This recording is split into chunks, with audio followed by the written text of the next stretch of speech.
Okay, we're live on the air. Good afternoon or good evening. This is the man in the black mask, and I heard something on 1010 Win regarding this ex-cop Valerie Cincinelli.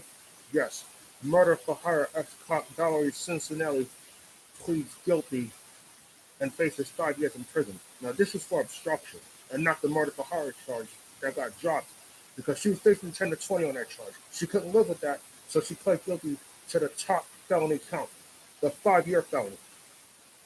Okay, so I'm gonna share this article with you on the Post. I mean, the Daily News. See that? Yeah. Murder for hire cop Valerie Cincinelli accused in plot to kill husband and teen makes plea deal and faces 5 years in prison. Sweetheart deal, of course.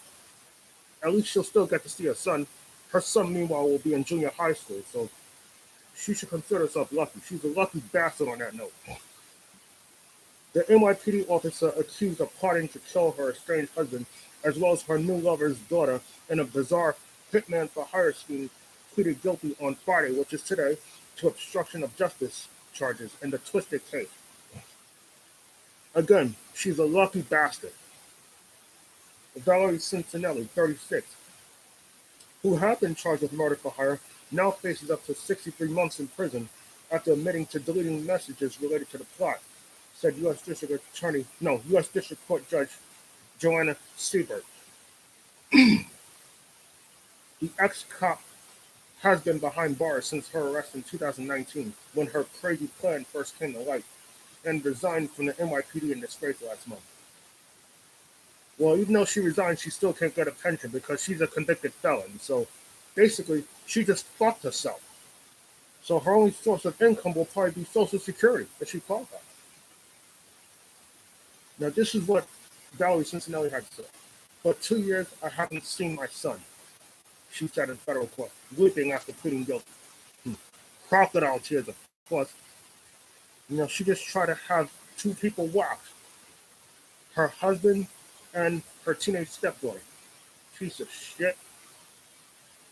And Cincinelli was accused of hatching the sordid plot with her boyfriend, John DeRuba, to hire a killer to whack her husband, Isaiah Carvalho. Carvalho. The scheme took an even darker turn when Cincinelli then tried to convince DeRuba to have the hitman take out his own teen daughter. Big no-no. I'm glad he did what he had to do to protect himself and his family, because obviously this piece of shit was crazy. Okay, Miss Cincinelli was crazy and capable of murder. Meanwhile, if she wanted those people dead, why didn't she do it her goddamn self? Why did she try to get somebody else to ruin her life and take the bait for her? I mean, come on now. Well, guess that didn't work out too well, did it? So, sorry, Cincin. But unbeknownst to Cincinelli, DeRuba tipped off law enforcement to her deadly plans, along with incriminating text messages she had written, those that she later deleted, of course. Acting on guidance from the feds, DeRuba played along with Cincinelli, letting her believe he'd hired an assassin for $7,000 who would perform both hits. A plan that would later get shoved up her big fat stank ass. DeRuba at one point told Cincinelli the killer didn't want to rub out DeRuba's daughter near her school. And this is what Cincinelli said. This is what she responded. Run her the fuck over. How about that? Cold-hearted piece of shit. The feds got the Nassau County Police Department to show up at Cincinelli's door in May 2019, 3 months into her scheme, to say her husband had been murdered when he was at the precinct cooperating with the feds.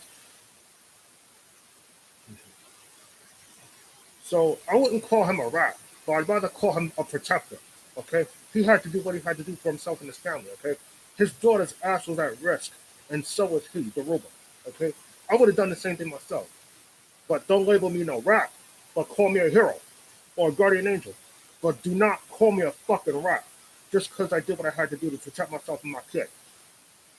Capiche? Cincinelli began discussing with DeRuba what her alibi would be if she was questioned about his death. And DeRuba recorded it all. Congrats. An FBI agent even posed as the hitman and sent DeRuba a photo that appeared to show Carvalho's dead body in the car. Well, that was just acting, of course, just like they do in the movies. I know y'all seen a lot of gangster movies and how they stage all those dead bodies, pour fake blood or fake juice or whatever it is on the body, you know, the fake dead body, of course. Okay. But it was all a ruse, as the former cop found out when she was arrested and held at Brooklyn's Metropolitan Detention Center. That is also known as the Tombs, and that is for federal inmates. So you can assume that Valerie Cincinelli was a federal inmate since she was held at the Tombs. It doesn't hold just federal inmates, also high risk inmates too. You know what I'm saying? Those that pose too big a risk to even be at Rikers Island. So naturally they'll be transferred to the Tombs. Daruba, despite working with the feds, told the Daily News in 2019 that he still loved Cincinnati, typical, of course, whom he portrayed as Dr. Jekyll and Mr. Hyde type character struggling with bipolar disorder. Holy shit, she's manic depressive. She's bipolar. That probably didn't come up until after she was psych evaluated at the jail. So that tells you right there that she'll probably be housed at the mental health unit and will probably require medication. Aha. They're gonna drug the shit out of her, man. You better watch your back, motherfucker. After all she has done and all the damage, I still love her and always will, said Darua in a text to the Daily News a month after her arrest. People need to know there's two Valeries, and I'm sad she's in jail. Yeah, there are two Valeries, all right. The good Valerie and the bad Valerie. What was just revealed was the bad side of Valerie. Why did I say bad? Because she tried to have her ex-husband and stepdaughter killed. Jesus Christ, man. She was willing to ruin her life just so she wouldn't have to pay child support. Well, she got more to worry about than just the child support. She got to worry about them 3 more years left that she's going to spend in jail. She better pray nothing happens to her next. Because shit happens behind bars. After pleading guilty to the obstruction of justice charge, Cincinnati's lawyer, James Cusaros, asked the judge to release her on a $2 million bail package until she is sentenced later this year, which is October on the nose. This is a very significant difference, he said about Cincinnati pleading guilty to the obstruction charge, but not the murder for hire charge. So luckily they dropped that because that carried 10 to 20 years.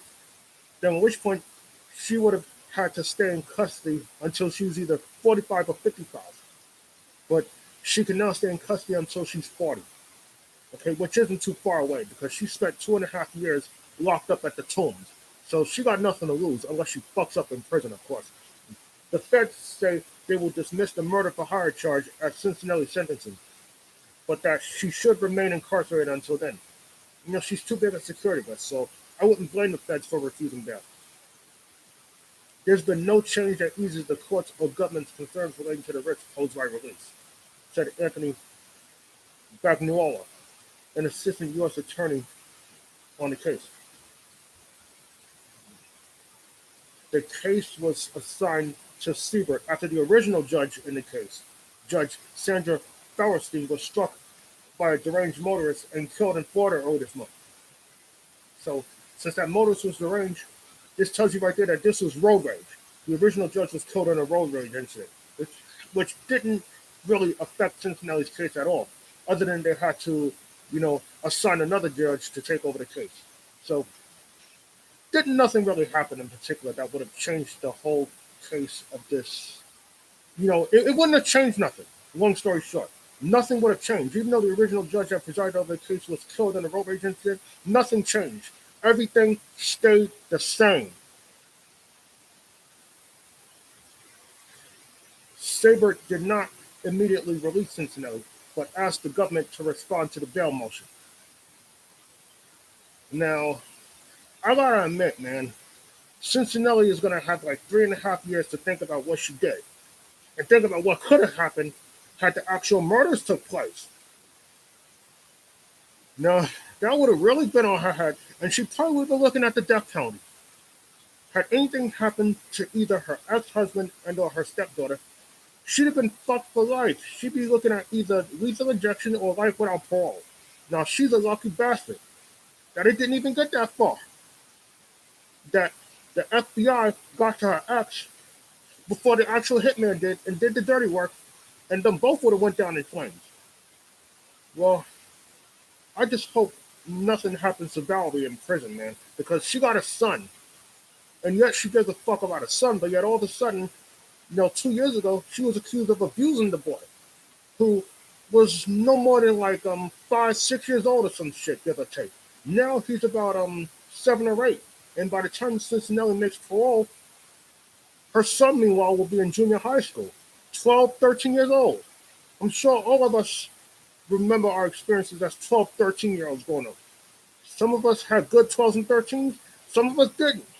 But we was 12 and 13 once, no matter how you slice it. We was 12 and 13, everybody turned 12 and 13. Think about it. So as of right now, the only way she can see her son is through the jail glass. No physical contact. Aha.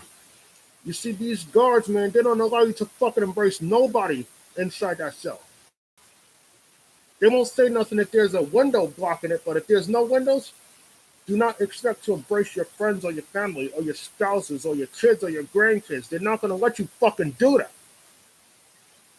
No physical contact, which is going to piss off a lot of inmates. Because let me tell you something. If I was in prison, right, and I couldn't embrace my friend or family or child or grandchild, I'd be fucking pissed. I want to punch the guard in his fucking face. I mean, that's my family you fucking with.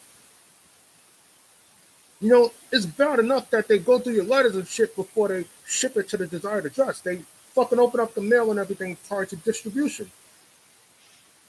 Like I said, they don't give you no space, no freedom, no life, no nothing in there. You don't even got you. Basically, you fucked. You state property, which is what Valerie is going to be in the next 3 years.